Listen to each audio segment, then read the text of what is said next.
At what point do you buy the house and then get an inspection?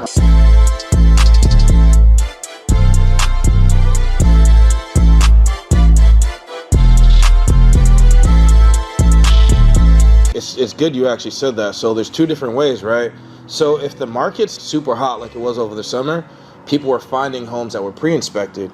And when a home's pre-inspected, that basically means like the seller went and had an inspector already come through. They did the inspection, so the inspection report's ready, right? So that takes a couple of days off the closing process if you want to go with their inspection report.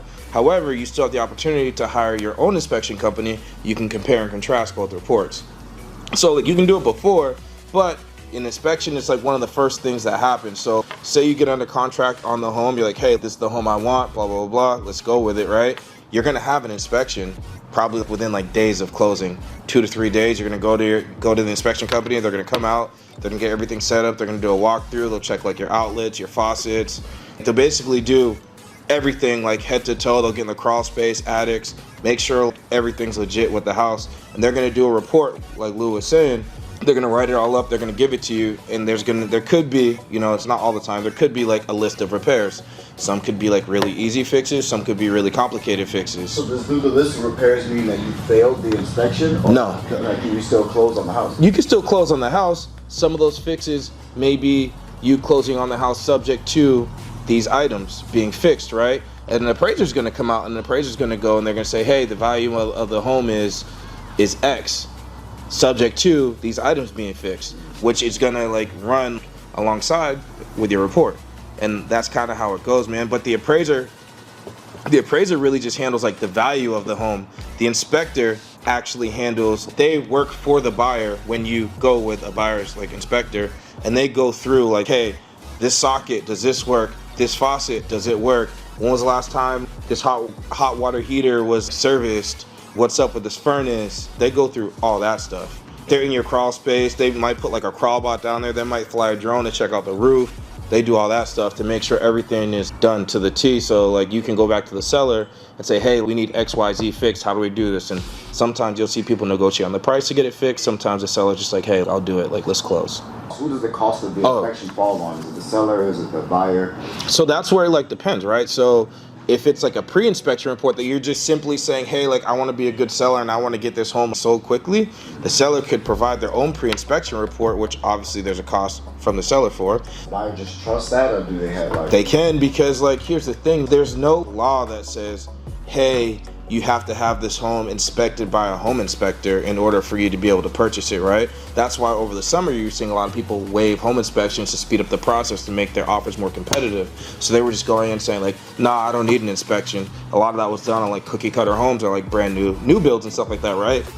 But there's a big misconception where people are saying like, hey, it's a new build, we don't need any eyes on it. And it's like, no, it's a new build. You want some eyes on it because somebody could have did something wrong there. You know what I mean? Like, it's just how it goes. The only reason why I say that is just from like background. Like I worked for a software company where I strictly worked with inspectors. So I would go every single month. I'd fly out to Florida. I'd go on home inspections with them. I wasn't getting on no roofs. I'm not doing that. But I'd get out there, man, and like I'd see exactly how they did it, how they started the whole process. They always started from the outside, worked their way in. They have like a team of guys, like if it's a team, have people like strictly working on the crawl space, some people strictly working with the drone stuff so they can just get in and out super quick, because that's your thing. You want to just bang it out and you want to make it super easy for the realtor and for the client, but you also want to be effective and you want to have that report done. Some people do it on site, some people wait, but the cost can either go, back to what you said, the cost can either go to the seller if they want a pre-inspection report, or the buyer if the buyer wants to get an inspection.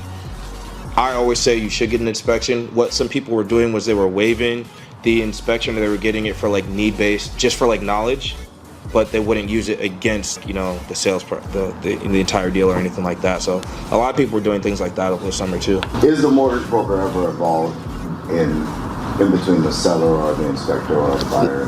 No, we don't really deal with the inspector as much. There are some loans where you definitely have to have a home inspection in order to get them done. That could be for like a down payment assistance loan. Sometimes you have to have an inspection report in order to, or not the report, I'm sorry, an inspection like receipt, like an invoice showing that it was paid for. You don't provide the actual. No, I wouldn't help them find somebody, but what I would do is say, hey, can you provide the inspection receipt so I can give this to the Washington State Housing Finance Committee, and then I put that in the file when I send it all off. And that's like just one of the items on the checklist that we need done. For me, for a home inspector, like I can talk to a home inspector, right? I can check out an inspection. I can see how they do things. Appraiser, like I'm not allowed to talk to them. I'm not allowed to go to an appraisal. Like you can't do any of that stuff. We're not allowed to even communicate with them. With an appraiser? Yeah, it's a lot, man. I can't talk to them at all. So that's why like a lot of times if there are like appraisal issues, we go through like third parties, or you have things come through like a portal, where we'll say like your report gets uploaded through that third party, then we go in and we look at it.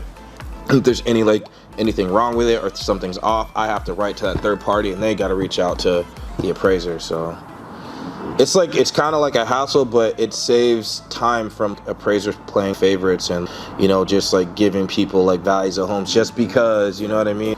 Like imagine if like appraisers could talk to lenders over the summer when people were already getting outbid on houses, and like they were doing like $1,000 over cash offers and things like that, and like the homes were appraising. But imagine if it just got super dirty and like people were just going even higher, you know what I mean? You'd go back to like what happened during the recession. So like they're like protecting us from that happening again. Is there a way someone could end up in that position where just the home hasn't been inspected? It could, like the buyer could waive inspection, and then the seller, never got one pre-inspected. It definitely happens all the time. But the thing is when the appraiser comes out, they're gonna catch some things too, and they're gonna say, hey, this home is valued at $650,000 subject to these items. And it could just be something simple. There's a plank missing on the deck. There's not, it could be like smoke detectors weren't installed. It could be like simple things. So the appraiser and the inspector have very, very similar like things that they're looking at. Exactly. The big difference between them, at least to me personally, and this is just my 2 cents, the home inspector is strictly working for a buyer because the buyer is paying them. They're hiring them to come into this random home and check it out and give them a report. That report, the buyer doesn't have to share that with the seller. You don't have to say like, hey, here's the inspection report. You got your list of items, that's for your private knowledge, like you can do what you want with it. I mean, it's kind of the same for the appraisal. I mean, really on an appraisal, for me as a lender, like I never tell the listing agent like, hey, the home came in at X value, you know what I mean? Like I never do that. I'll just give like a good instance of that, right? That's that same home I talked to you guys about with that insurance deal, right? That girl, she closed on her house, everything went smooth. She gained $160,000 in instant equity, and the reason why she did that was because when she bought the house, we noticed something was off with the way that it was listed, and I was like, oh shit, like look at this, like this is crazy. It's actually 2 different loans, 2 different lots. This is going to be way overvalued, like what he's saying. And we caught it early. We went through with everything. One house, and this is how crazy the market is in Seattle. It was like a garage that had like a 1 bed, 1 bath, and it had some land around it, but 2 different addresses, right? So 2 different purchases. And that place alone went for like, it was over like $300,000. Yeah, it was over. That's Seattle. It was over 300,000. But this next one, like the actual house, and like when I tell you this is like a dope house, it's like dope, but it had never been updated. Like somebody's like grandma, maybe even great grandma lived there, had like old carpets, everything was outdated, but they wanted that. They wanted to put some sweat equity into it, right? So like they had a pool, everything. She bought it with her sister-in-law. Boom, together.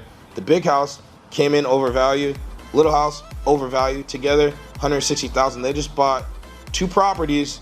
One basic, it's on 2 different plots of land, but they're sharing like a fence, 2 different addresses, and she just made $160,000 in 30 days just buying this home. But we noticed what was wrong with it, and I didn't tell that listing agent like, hey, the value came in at X, because if we messed up on what deadline we did something wrong, they could just call that deal off, and now the seller gets some extra money, but my buyer got that extra $160,000. She's happy. I'm seeing reels all day of her just knocking down walls, tearing things out, ripping up carpets. Single mom too. Single mom, crushing it. Yo YouTube, thanks for checking out my video. If you want to see more content like this, make sure you like, subscribe, don't forget to call me. Ring the bell too.